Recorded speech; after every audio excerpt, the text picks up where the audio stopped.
Hello, and welcome back, everyone, to another edition of the Oh You Didn't Know Wrestling Show. I am your host, John Fisher, the host with the most alcohol in his system. That's not a okay. That is a joke. And my co. What do you mean? What do you want to be called this week? Co-habitant, Uh, co ringleader, Co-star. I co-star, am. I am a superstar. and my co-star Brad Shepard. Hi there. Hey there. Yeah, how are things going? Things are shaking in the Fisher household. I don't know about the Shepherd den, but Yeah, going well. Going well. Staying busy, preparing for the holidays, and that is always fun. yes, those of you in our Jewish community, happy Hanukkah. As Hanukkah began this past Sunday night, we record this on a Tuesday, so shalom, I believe, is the proper verbiage. Yeah. Hope Happy everyone has holidays to all yeah. religions and non-religions. Yes, exactly. Even happy So when does Kwanzaa begin? Is that like middle of December? I'm not sure. Me neither. I want to be accurate. Because that's what we do. We don't fire things up and fire lies at people's faces twice Yeah. daily. It's too easy. Yeah, it's too easy. It really is too easy. That's very true. Yeah. So Kwanzaa doesn't begin until the day after Christmas, which is December 26th. So Okay. for those of you listening on Wednesday, today, 4 weeks from now, happy Kwanzaa. Remember that. Yeah. Now, this is normally a wrestling show, but as people have noticed, going back to our old podcast, which is backstage in WWE, there was never anything in between. And going to now, the You Didn't Know Wrestling show, we changed things up a bit, kind of like what CM Punk did back in 2011 with World Wrestling Entertainment. I need to say something, and it has nothing to do with wrestling whatsoever. Oh boy. Absolutely none. Okay, I'm intrigued. It's about Riverdale. For those of you who don't watch this show, the primary demographic is, I'm going to be very honest, the female demographic, like I would say 12 to 20, 12 to 21. But, and I'm a 25-year-old male, by the way. Brad is a 48-year-old from Raleigh, North Carolina. I'm not 48. What the hell are you talking about? Freaking idiot. So this, But, sorry. Yeah. So We're this, on the demographic, in other words. this show is some of the best writing that I've ever seen. And I've watched a lot of great TV shows. How I Met Your Mother, The House. I'm trying to think of like. Was that Yes. a Nia Jax joke? No, why? No. No. What is that? Okay. House. No. Oh, that's really mean. No, the show House with Hugh Laurie and The Good Doctor, very good writing. Even back to ER, excellent television. Friends, which really started the sitcom boom in the 90s. What is your overrated show, by the way? I can see where people would think that, but I still love it. Okay. What did you and I hate to talk about this on a wrestling show, but I have to get it out there. What did you think about the last episode? Well, we just diverted on this little tangent because everything changed in 8 minutes. And I don't think the fan base was ready for that. Well, I certainly don't think you were ready for it. I certainly know because I texted you flipping out. I know. I was like, oh boy, I was getting a little nervous to watch the show. Like, well, did I? I there's didn't. no I didn't going exaggerate. back. I did not exaggerate. I feel like what I said is accurate. Everything changed in 5 to 8 minutes. And really a lot in the last couple of minutes, the last very like 2 minutes. But yeah, I'm interested to see where they're going to go with a couple of the big characters on the show. It's everything is changing or evolving, and don't know where they're going to go. So it'll be, I guess, exciting in a way to watch. But hopefully, sometimes when a show that's really good is on for a while, a few seasons, this is his third season. They kind of jump the shark, and they go in a direction that makes the show just really stupid, and it just kills the entire thing. And then the show goes downhill and doesn't last long. I don't know if they're jumping the shark, but it's interesting to watch. It's something to watch for, I guess, to see where they're going with this. Are they jumping the shark, or is this part of some other plot to do something else we're just not aware of? Now, jumping the shark in this instance, are you talking about like? What do you mean? I mean, do you think that because like each character, like now Veronica is devastated, her world has ended. Betty is in the clink, and you have Jughead and Archie, off to Random Land, just like that, that. So where does it leave the secondary characters? It bothers me. Well, yeah, that's what I'm talking about, jumping the shark. You've got Jughead and Archie who are just so key to the show. They are. And now they're kind of almost on an island, it seems like, on their own here going forward. So that just seems really odd to me. So, maybe they come back next week and it's all whatever. But it should be interesting to see what they're going to do. I just don't want to see them do something so drastically stupid that it kills the show. Yeah, I don't either. And this is really coming full circle because as we record this, we now have the ratings from Monday Night Raw. And as you can tell, just the reaction that Brad and I have from a television show that has really good writing and that really draws us in and makes us want to tune in every single week, we get a show like this that doesn't make us want to tune in at all. And in fact, even less people want to tune in than ever before because it has now been confirmed that Raw, quote, set a record low with an average of 2.29 million in the history of the company. And let me set up a prerequisite. The Monday Night Football game was a really bad game. So that excuse is out of the window. Yeah. Worst ratings ever. Ever. Yeah, that show jumped the shark a long time ago. So let's talk about it. Baron Corbin was a big focal point of the show. I know that I bust your balls a lot about Baron Corbin, the ratings being down, but I know you like him so much. But let's be honest here. This is what happened when Kevin Nash was champ back in the day. The ratings were at an all-time low, and he was the champion. Was there a correlation? Maybe. Or maybe it was just stale. Is it the same thing now? Because he's not the champ, but he is getting the most screen time. Oh, it's totally different. I mean, it's a totally different time. Why is that? A totally different character. Again, he's not champion. He's not the guy, so to speak. He's not the champion. And again, very, very different time when you talk about crowd size and interest in the product and the business model. I don't think you can compare the two, but he is getting a lot of TV time. But look, so are the women. Let's just call a spade a spade. Everybody wants to talk about Baron Corbin and ratings, but let's talk about the women. Let's talk about Becky Lynch, the man who everybody loves. And let's talk about ratings on SmackDown. They're going up. They're going up. They're not at where Raw is, but they are improving every single week. They're below the audience that watches Baron Corbin. And what we've seen this week, another bad week of TV, 4 women's segments on Raw, 2 on SmackDown, 6 total for the week. 1 started a show, 1 ended a show. And these weren't just 6 segments, but they were long segments. So maybe I propose to you part of that reason is a lot of women's wrestling segments. Becky's still the hottest thing in the company right now. So let's not forget that. Okay, but what does that mean? Let's quantify the hottest thing in the company. Biggest pop, biggest reaction. The pop doesn't mean jack shit.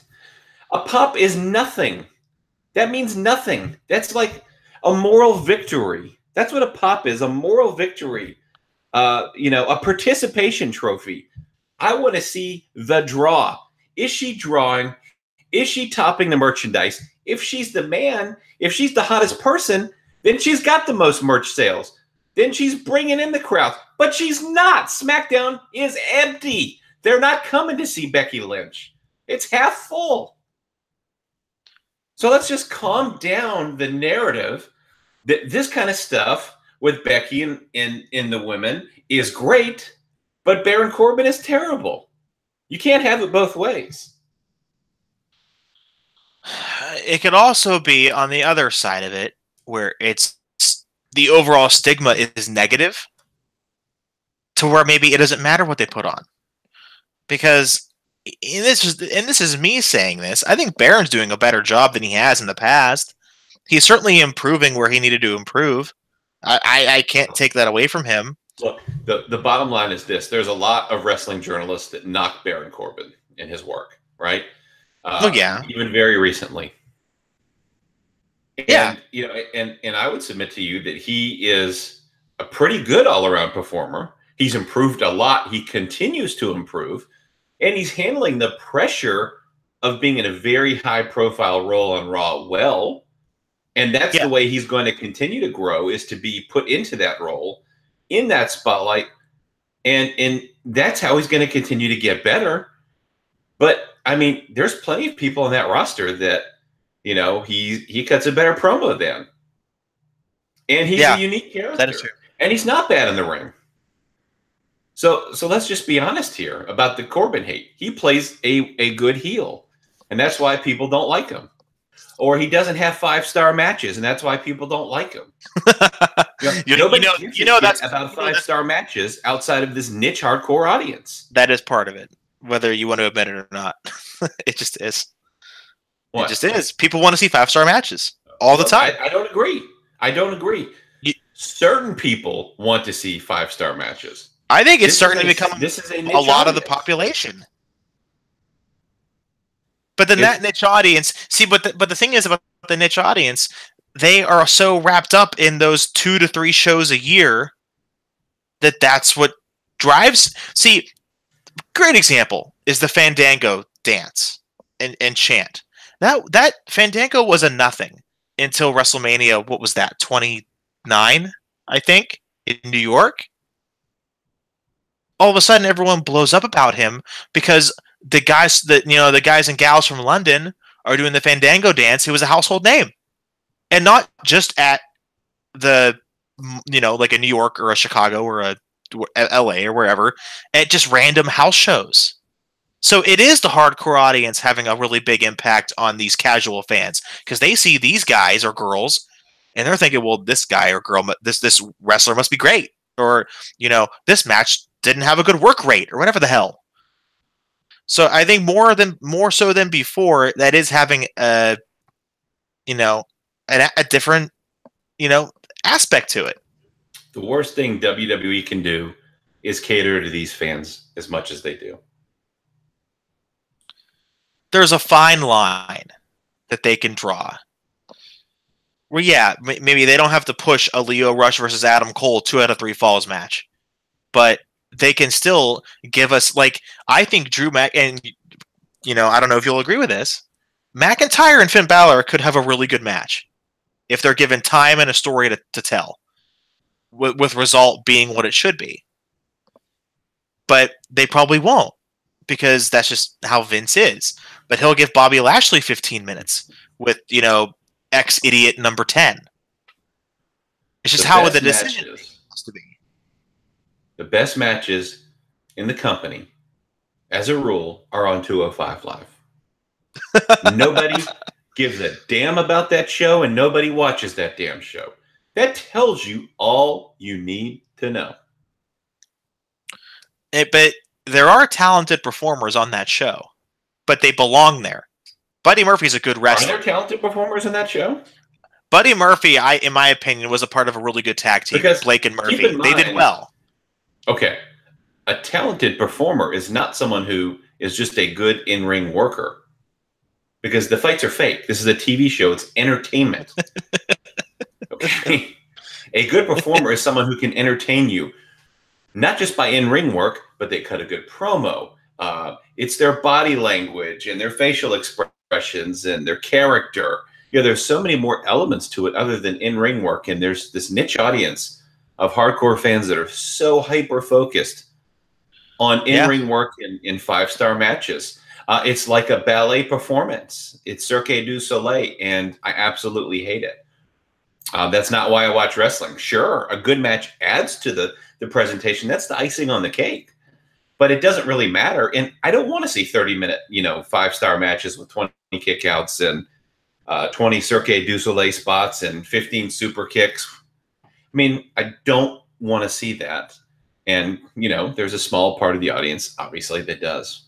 Yeah. That's true. It's really going to show, with the ratings being so low, maybe Vince doesn't care about the ratings anymore. Maybe like the meters, as we call it in news, maybe the meters don't really matter as much as they used to, which is fine. Maybe it doesn't have to be. And that's what that disconnect is.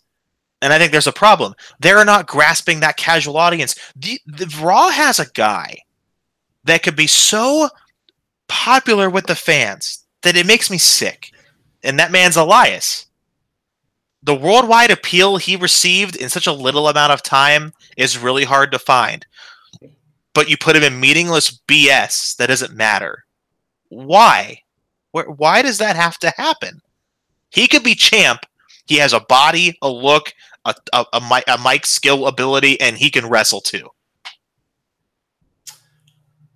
Yeah, Elias can be much bigger. I think they've really, blown that opportunity a lot. I agree. So, but look, it's just not a good TV show, and there's people they just watch because they watch. They watch and they wanted to get better, or they've watched all their lives, etc. We've talked about this before, but they're not really building, a lot of new audience with what they're doing. I mean, the casual audience anyway is, not where it should be. And we talk about SmackDown Live going to Fox and being introduced to more of a casual sports audience. And, this type of a show, like we've seen, it's not going to resonate with casual fans. They're going to find it extremely childish, extremely stupid, extremely unrelatable. And they're going to change the channel in maximum 30 seconds. I mean, probably a lot sooner. So they have a lot to fix. Again, it's just it's just not a great TV show, and wrestling fans like wrestling and they watch, but your average casual fan, again, they're going to tune into, some little guy pissing on a robe and, it's just not a good TV show for adults, and it's not compelling. And we talk about Riverdale, and there's other shows as well that are written really well, because what this is, like Riverdale, it's an episodic TV show. Yeah. And there's no consistency. There's no sort of quality control. The storylines from even sometimes within the episode don't make sense, much less week to week. It's just a really, really badly written TV show that doesn't have that sort of unpredictable and entertainment factor. It's not over the top anymore. The character is not over the top. And part of that is the fans' fault. I'm sorry. That's just the truth, whether anyone wants to hear it or not. They tried to do something offensive with Dean Ambrose, and he made a comment about Roman Reigns with Roman's approval ahead of time. Yeah. And it was a really outlandish, offensive, obnoxious, terrible comment. But this is a TV show, and he's a bad guy on TV, right? This is not something that would be a big deal on any other TV show anywhere. And no. It was there was such an online outrage that they changed the direction of Dean's character. And now it sucks. It's terrible now. So they blew it because of these whiny, offended fans who pretended to be outraged online over something that they would see on any other TV show, probably much worse on any other TV show. Do you honestly think that's the reason why they went into a different direction with this heel turn? Of course it is. Because, oh my God, is it and I'm not one to. I honestly, I don't complain. I don't like to. I don't like to complain a lot about like my main hobby.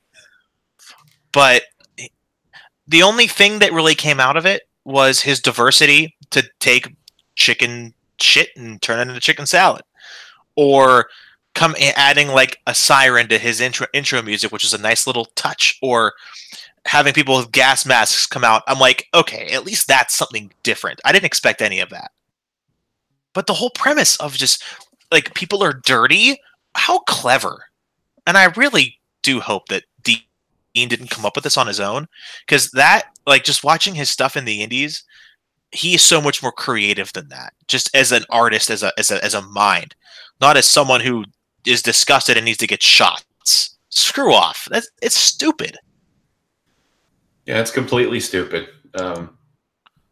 It's tough to watch. Again, there's, nothing's over the top. Nothing is really relatable to your average person. And this is just what you end up with. It's just not a good show. It's a very long show. And especially when you add in things like football, like real sports, it's like, you're just not going to keep a casual audience, and the casual audience just continues to erode. And, and at the same time, the smart fans, this hardcore audience, a lot of them are consistently unhappy anyway. You might as well just do what's going to bring in the casual audience. But, they've got their strategy, and I think, you see live event attendance is down, and a lot of stuff is down. And, I don't know what it'll take to make a drastic change. Again, a lot of this starts with Vince McMahon. And, hey, when he starts really getting into the driver's seat of the XFL and Alpha Entertainment, then, maybe there would be more shared responsibility, and he'll have less micromanagement of the script. I mean, it's very obvious some of the things on these shows recently are definite Vince things. And, Bobby Lashley, man. Yeah, I mean, but the shows are written for an audience of one, Vince McMahon. So until that changes, the show is going to continue to suck in a lot of ways. And it's unfortunate because, there are some really talented people, and, they could be doing a lot more and have a lot more excitement to their product.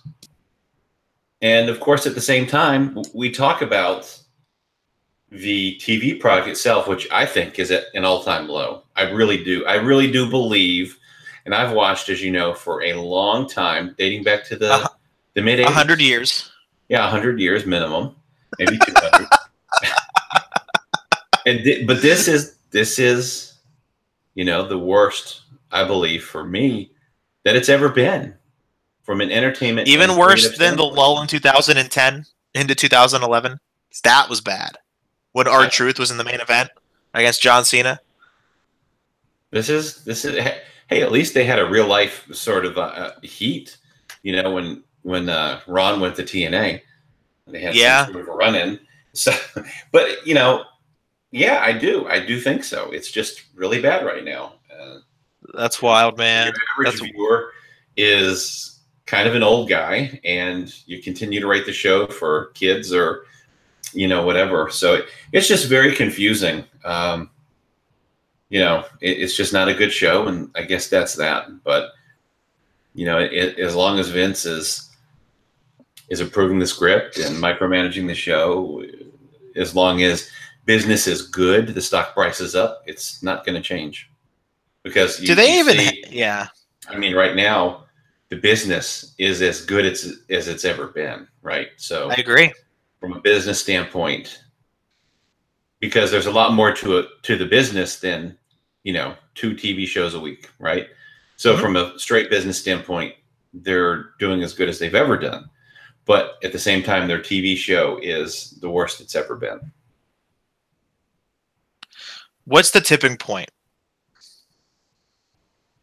The tipping point would have to be, I think, something like a severe stock price drop.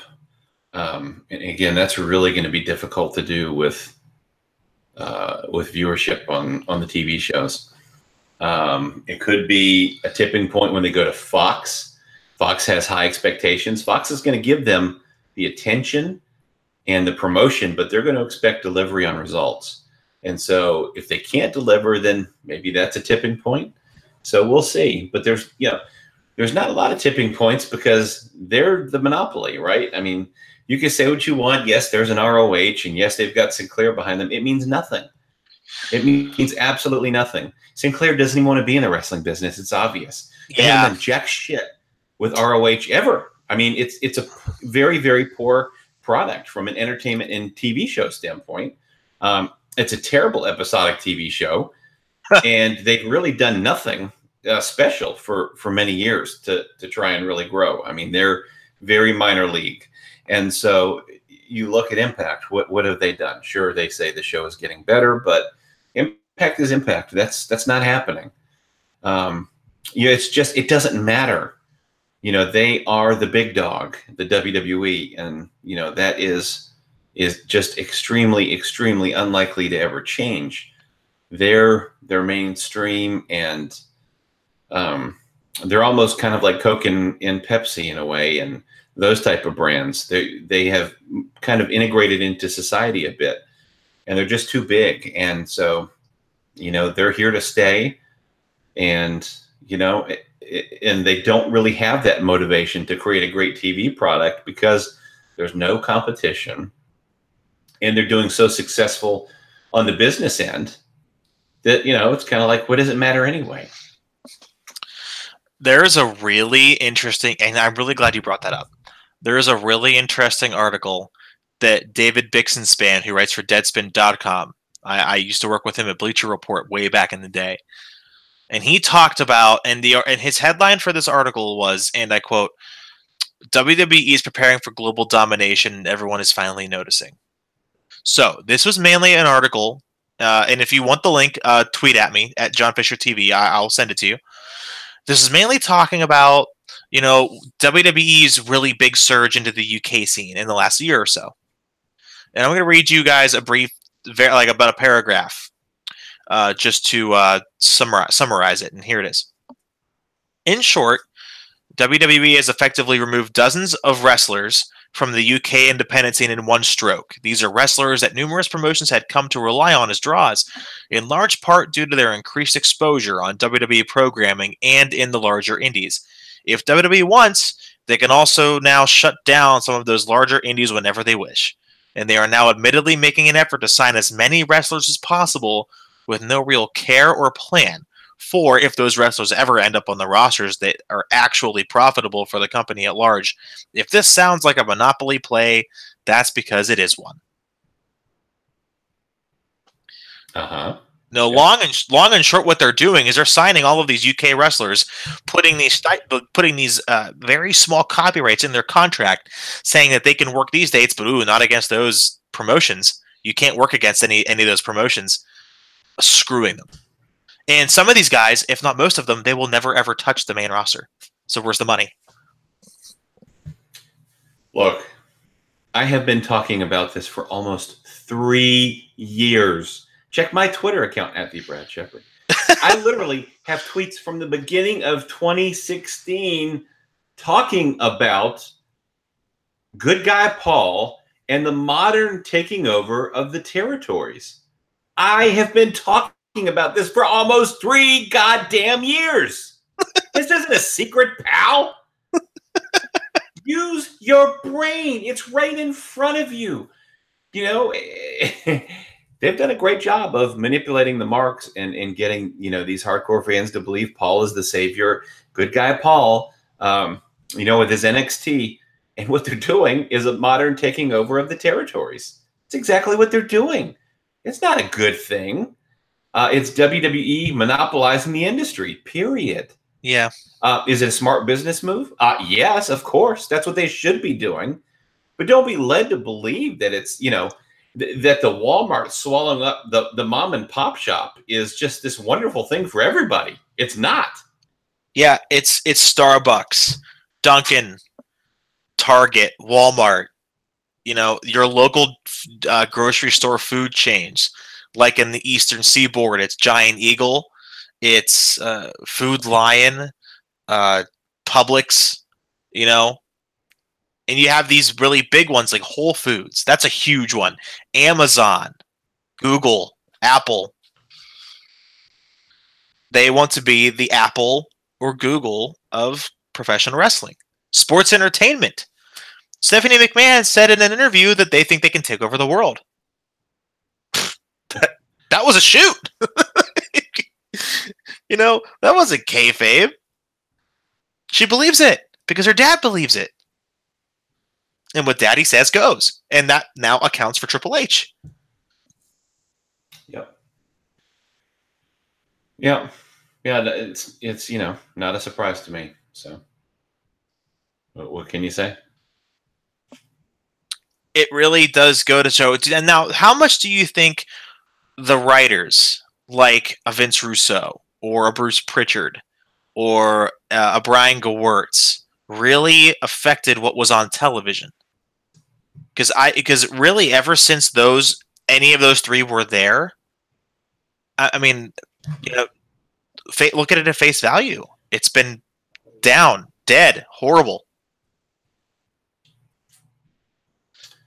Obviously, the entire process has changed. It went from a couple of guys writing the show to 20-something people writing the show. You know, 30 people telling Vince, you know, hey, is this a good idea? Hey, is this a good idea? Hey, is this a good idea? Mm-hmm. Yeah, I mean, you know,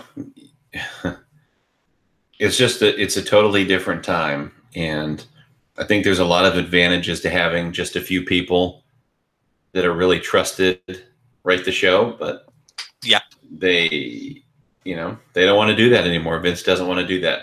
He wants a big team of writers who are all replaceable, and he doesn't have to be rely upon any of them. So that's what he does. But the quality suffers when you do that. I mean, you could take that example and compare it to practically any job. It really does all depend on what company you're talking about. Everyone does things differently, but there's always there's a major theme wrapped around each company, and the one right now is complacency for this company. Now, again, I didn't watch SmackDown, so I don't know what happened, but you know, just by watching Monday Night Raw, what was the cadence? There were certain it's like 2 to 3 good moments out of an entire 3-hour program, and a lot of it is filler. And I had a really big problem with the Rhino Heath Slater segment. Why? Just what was the point? If it was to get Baron Corbin over more as a heel, that's great. But or even like the week before with No Way Jose coming out in his cocaine conga line, and then having a match with Jinder Mahal that lasted 80 seconds. Just it's filler. Yeah, you're getting that extra hour of ad revenue. I hate. Yeah, but I think that's kind of also when you dig too deep in the weeds of that, it kind of gets to be a Mark perspective. What I mean is that this is a TV show, right? So would you rather be a character that's on the TV show or not written into the TV show? And that's fair. So you kind of have to look at it, you know, nobody's really winning or losing the matches. So while it is important to a degree because it highlights how important the character is to the TV show and how featured they are, you can't get too lost into the weeds of, you know, those type of things because ultimately at the end of the day, they're just playing a character on a TV show and they're written into the TV show, which is something because not everybody is written into the TV show. So I do think there is value in just being on the show as well. So I wanted to point that out.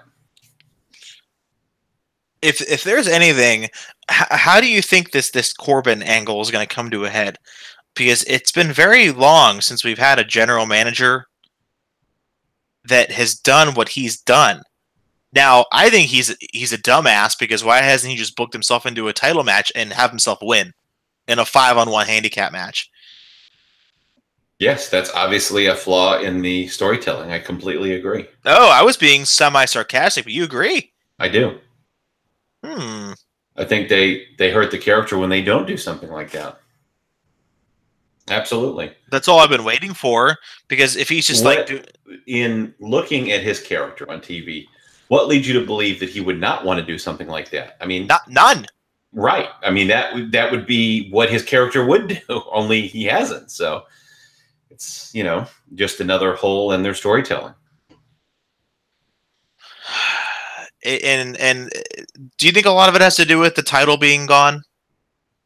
I know we all want to say that, it's not a big deal, but I think it's a big deal.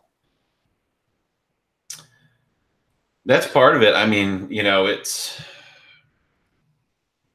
there's really no guy right now in Raw. There's no top guy. It's just everything's in flux. Yeah. So it's certainly a factor. And, I just think people are over in 2018 Brock having these lengthy title reigns where he never appears. It's not even like occasionally appears. He's just almost never there.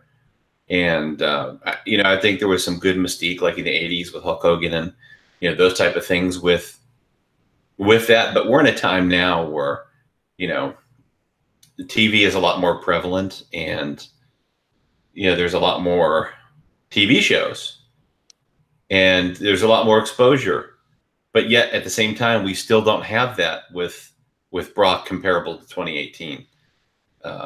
So, I just think people are over his championship reigns. And so, they had that long reign of his and Roman won. Of course, when Roman made his announcement, about cancer, we kind of went backwards in time many months to Brock now having another part-time title run. So, I do think it hurts it a little bit for sure. Definitely. And it's not like the star of the show is the Intercontinental Champion. Yeah, Seth Rollins is one of the stars of the show, but he's definitely not the featured star of the show. So the show isn't really centered around championships. It's just lacking a lot of direction right now. Honestly, the big direction is the Authority angle. Here we are decades later after doing it. And it's the Authority angle. And I do find Baron Corbin enjoyable in that role. I think he does a good job. I think he's really grown in that role. I do like his pairing with Bobby Lashley and Drew McIntyre. I do like that. So there's something to be said for that. But at the same time, not a lot of stuff on the show is very good. I mean, you look at, they had another match this week on Raw with the Lucha House Party in their revival. I fast-forwarded it once again. And what do you know?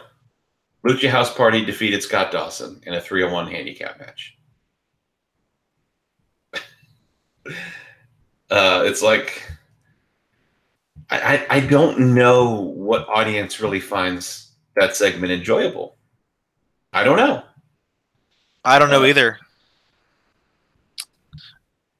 I do, however, hope that if this doesn't come to a halt, that Drew McIntyre is their guy, then they wasted 3 months of my time. I'm sorry. Because there should be a point to this. Yeah, well, you have a pretty big Drew McIntyre push, right? Yeah. And then he turns around. There's no explanation of his breakup with Ziggler until this past week, and all of a sudden, they have pretty much an impromptu match that night, and Ziggler goes over. And it's just like, you've built this guy up, and he loses to Dolph Ziggler, who can't really win any big matches. Yeah, but I just don't know what the payoff is there. It was by distraction, though. Finn Balor distracted him. Finn Balor. I wish he would go to 205 Live. He's above Finn Balor. He's above 205, man. He's all muscle. No, he's just... Yeah. He's all muscle. I'm telling you. There's no way he's 205 and above. There's just no way. He's 212. No, absolutely not. You don't have to be that big to be 212 pounds. Look, Seth Rollins is 205 pounds. Legit. He's about 205 pounds, give or take. Then let's send him to 205 Live. But he's at least 205. He's bigger than Finn. Finn is in 205. Finn does belong on the show. Um, anyway, it doesn't, and none of it really matters. Yeah, the Dean Ambrose stuff was so stupid. He comes out dressed like Bane from Batman. It's just so weird. Apparently, because he doesn't want to get the germ to the people. No, because that's the most creative thing. Oh, God, it was so bad. It really was. The whole show just kind of, it sucked. I thought the main event wasn't good, which was Ronda Rousey and Ember Moon against Nia Jax and Tamina. Yeah, and then Ronda got the win, right? I think. I hardly remember. Yeah. Well, okay, so yeah, she made the monolithic. Yep. Yeah. On Tamina. The monolithic mute. Yeah, the monolithic mute. But it just it wasn't very good. And they're back to this. They're back to this temporary Asuka push. It looks like. I don't know what they're going to do there, but she is highly overrated. And I just have to say, if she can't improve with this much time on the roster as a performer, then you know what? I'm just saying maybe New Japan is hiring. I mean, I don't understand the hype around Asuka. You don't have to. She's a perfectly fine mid-card talent. Perfectly fine veteran mid-card hand. That's what I see. I don't see a lot of charisma. I don't see any sort of a character. And when I say that, I'm not saying that is the person's fault portraying Asuka. I'm just making an observation about Asuka, the character on a TV show. The wrestling is stiff, but it's not like anything hyper special. I mean, she does a butt bump. How stupid is that? That's something I would have seen in the bra and panties era of women's wrestling. So don't try to sell me on the hip attack or the butt bump or whatever you want to call it. It's stupid. She's just not special to me, and she cuts it. Maybe the worst promo in the entire main roster. It's terrible. I hate it. Another promo on SmackDown Live this week, and it was god awful. It was terrible. And her idea is what they do with her, because she doesn't speak good English, is she emphasizes words like overly unnecessarily loud. Mm-hmm. It's just so weird. Hey, subjective art form. That's all I got to say. Subjective art form. That's fine. And honestly, they could be doing a lot better with her anyway. They're not doing right with her. They could actually, accomplish what they want to accomplish. But, what are you going to do? Make her a mute. Yeah, sure. Fine. That's great. I'd like that. It'll make more sense. Couldn't cut bad promos that way. That's true. I'm with you there. Maybe she has a Kim Chi. Maybe she has a handler. What's Funaki's not doing anything, and he's the greatest person on the planet. #1 SmackDown announcer. He is not appreciated like he should be. Yeah, he's great. Funaki's great. Oh man, what if Funaki managed Asuka and they were just two badass heels and they ran the company? Asuka's like 5'2" or 3. Ronda's 5'3". Okay, and she's like, what? Who? I'm making fun of you. No. No, Ronda's absolutely not. I think Ronda's my height, 5'8". She's 5'8", yeah. Yeah. And she's actually a legitimate fighter. Okay. I mean, Asuka is about 5'3", and 130 pounds. It's like, who's going to buy her up against Charlotte or Ronda Rousey or Nia Jax? I mean, come on, get real. So I just don't understand the push there. That's all. But one thing I really did enjoy in SmackDown Live this week, I'll tell you, is Daniel Bryan's promo. Really? I have to go back and watch it. There's an element to Daniel Bryan that's really unlikable. So you weren't serious? Oh no, I'm serious. I thought it was a great promo. Oh, It's playing on all of his personal beliefs and portraying it in a way that I'm better than you. yeah. And I like that. He talks about the environment and some of those type of things. I thought it was really good. I liked it. It was a new dimension to his character, and it's something that people can actually relate to and generate heat. So Okay. I liked it. Yeah, you should check it out. All right. Yeah, it was good. I'll do that. Anything else? What did Becky do? What did Charlotte do? AJ? Did AJ just come out and AJ beat The Miz with a calf crusher, and Daniel Bryan interfered. Yeah, Charlotte and Becky had the segment with Asuka at the beginning. Yeah. And Becky came out and look, she got a great reaction, but nothing in her promo was special. You had Mandy Rose and Sonya Deville defeat Charlotte and Asuka. Yeah, well, it's one of those sneaky roll-ups. Oh my Flair gosh. had rolled up Deville, but Asuka nailed Flair, and Deville scored the win. It was, oh my gosh, out of nowhere. What a maneuver. What a maneuver, pal. So I, just stupid, but that was essentially it. So Well, that's exciting. yeah, that's really exciting. Another boring week of WWE TV for sure. So, what do we have to look forward to? I know it's kind of light on the news front, but anything else shaking and cooking? We do have next week. They've teased a rap battle between the Usos and New Day. Like, we have literally seen that already on SmackDown Live. Yeah, we have. With the same two teams. But they're going back to the well again, apparently, for part 2. Yeah, this company, they just don't have any new creative ideas, do they? No. I think they're all out. I think they're all out. How long did it take them? And maybe we'll get really lucky next week and we'll have another Lucha House Party versus Revival match where they'll continue to bury the Revival. Or maybe we'll get lucky and they'll reignite the Baron Corbin and Finn Balor feud and have yet another match.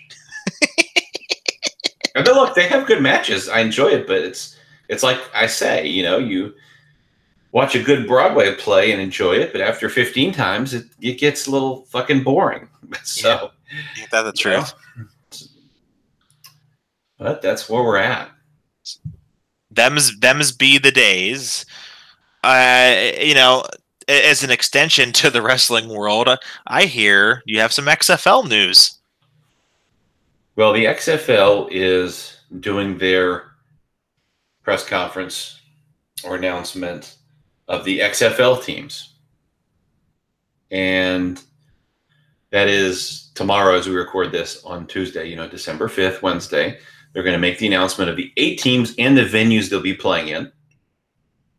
Now, Vince McMahon sold off more WWE stock recently. According to a recent SEC filing, he sold 300,000 shares. The value of, I think it was $74 a share. Yeah. It's over 22 million. He still has plenty left, but obviously this is in place to continue to fund the XFL. Yep. So they're getting into gear. They're making their team announcements. And there's going to be a lot more XFL news on that front. I did break the news about Seattle as an XFL team. I had a source in the company tell me that. They also got a hockey team, by the way, today. They did, yeah. They're the 32nd NHL team. Yep. And was it 2020 or 2021? 2021. So the 2021-22 season. Okay. Yeah, so that should be interesting as well. And they're still looking for a team name, I understand. They'll be in the Western Conference in the Central Division, if I'm not mistaken. Yeah. So, I think the big takeaway for me that I thought was interesting, as these announcements, they all came out. I mean, after my report, I think within a day they accidentally released the names. I mean, it was it was pretty funny. You know, they kind of botched it, but uncanny how that happened. Yeah, I haven't been too impressed on the operational front, but the big takeaway for me when you look at the names that we're looking at, for the most part, I mean, there was a St. Louis, which did have the Rams. You know, they moved to Los Angeles, obviously, in the NFL.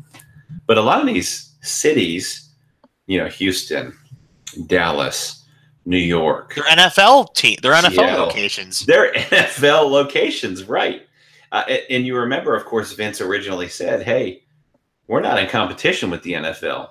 Yeah, he's a freaking liar. We're an alternative here he literally during the NFL offseason. So he lied to everyone. But to he's their going face. He's going right into these NFL territories, so to speak.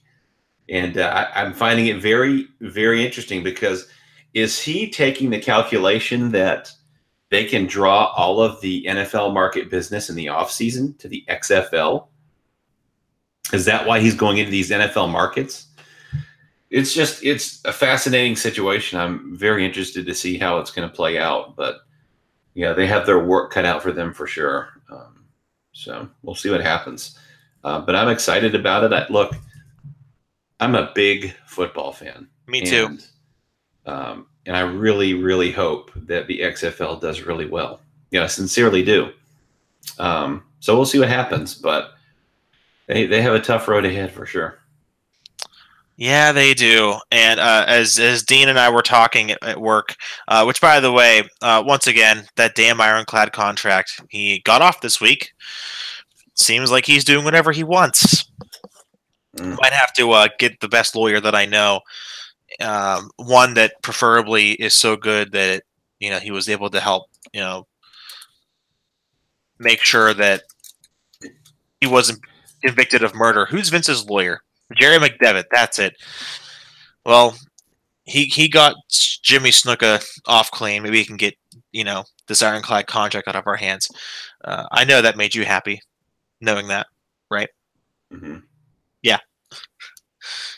And one of our fine and loyal listeners, Donna Corby, he's going to listen to the whole show this week, mainly because I didn't tell him that Dean was going to be on until the very end. So he could have all knew that Dean was going to be on. See, I tricked all of you. But anyways, wow, it's late. Oh my gosh. Did we cover everything? I think we got everything, right? Well, if it's taking you that long to answer. I mean, besides, a disappointing weekend in Pittsburgh sports. Penguins won tonight, 6-3. Oh, yeah. No, that's good. Yeah. They were victorious this weekend, or this. Well, yeah, they won 2 out of 3. They're doing better. Yeah.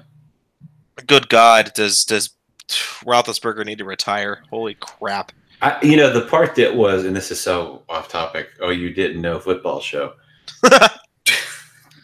But I think the concerning thing to me is his total lack of accountability. Like, he goes, and Ben calls himself a gunslinger. We're not in the gunslinger era of football. We're in the efficiency era of football where turnovers count more than ever. And, to me, it's, because there's a lot of offense, right? And so if you can make a big defensive stop, it really matters. But he's got a total lack of accountability when it comes to turnovers. Yeah. Ben Roethlisberger is going to chuck the ball. He's going to throw a lot of yards, and he's guaranteed to throw interceptions. I mean, he's number 2 in the league in interceptions. Number 1, of course, is the Jets quarterback. He's a rookie. Sam Darnold, yeah. Yeah. So Ben has thrown a lot of interceptions, and come playoff time, that's going to be a problem. And instead of trying to tighten up his efficiency and his decision making and trying to avoid those turnovers, he basically just said, it's going to happen. I'm not worried about it. It's like, well, I don't know if you saw James Conner is out this week. Yeah, he's hurt as well. It looks like possibly a sprain. Yeah, a little worse than they initially thought. So, look, it's absolutely one of the few most talented offenses in the entire league. That's never been the issue. Yeah, they should be in competition to win a Super Bowl every year with the type of roster they have. Easily. It's much more than that that's going on. So it's an interesting situation for sure. Interesting or just frustrating? Well, probably frustrating if you're a Pittsburgh Steelers fan. Absolutely. Easily. Well, I'll go and cry myself to sleep. In the meantime, let us know where we can find you on Twitter.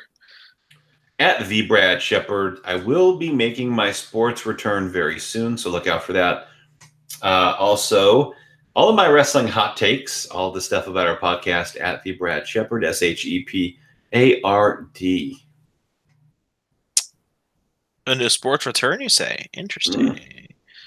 I'm sure I will know about that before anyone else. Only because I am very privileged. You can find me at John Fisher TV on Twitter.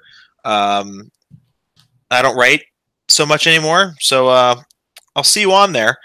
And for those of you that are looking to donate money to any charitable organization before the end of the year for that tax return, donate to St. Jude Children's Hospital. They do amazing things. It takes $2.7 million to operate the hospital for one day. Help them make that a reality at a much easier rate. Is there anything else that you want to say before we ride off for a week? I just want to thank the listeners of the show. Please do rate us 5 stars and subscribe. We appreciate all your support. And to everybody else, to all the haters, you can suck it. You're irrelevant, and we don't really care what you have to say. So deal with it. All right. We'll see you next week. Oh, God.